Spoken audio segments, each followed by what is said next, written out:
pak se ditët po të afrohen, o të vinë Ramovici, kryeministër, je shteti, je apo je një tiktokist i këtij vendi që del live orë dhe minutë, do me thënë akoma se kemi të qartë pozicionin tënd personal si pushtetar, mos ndoshta po i nuhat det i vet ditët e fundit të qeverisjes tuaj dhe ke gjetë këtë mënyrë për të shprehur mbledhjen tënd ndaj tmerrit që po vjen.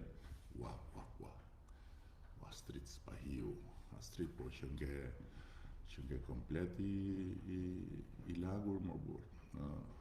Në knet komplet i gjithë, kokë këmbë, flet edhe gjuhën e salamandrave komplet.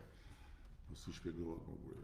Po për çfarë tmerri e ke fjalën, për çfarë ditësh numëruara, për çfarë birucash, se këtë Edvin Ramovicin e kam dëgjuar këtë, edhe s'mbona si përshtypje me thënë të drejtën, po më vjen shumë keq, më vjen jashtëzakonisht keq për këtë katandije, këtë nivel, ndërkohë që thelbi këtu besoj është tek pyetja që jam kryeministër apo jam tiktokist që dal live orë minutë. Tani që t'jemi shumë të qartë, puna ime nuk është punë krahë, është punë mendje.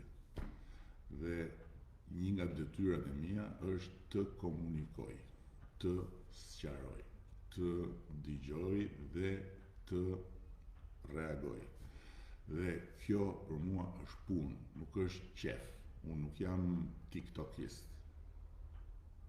Unë jam një përfaqësues i zgjedhur edhe i atyre që nuk më kanë zgjedhur dhe ju detyrohem, siç po bëj në rastin konkret, edhe me ty i dashur Astrid, edhe pse je shumë i helmuar, mendoj unë gabimisht, sepse në fund të ditës nuk mund të jetë çdo gjë zi, edhe sikur të ketë shumë arsye për të qenë pa kënaqur,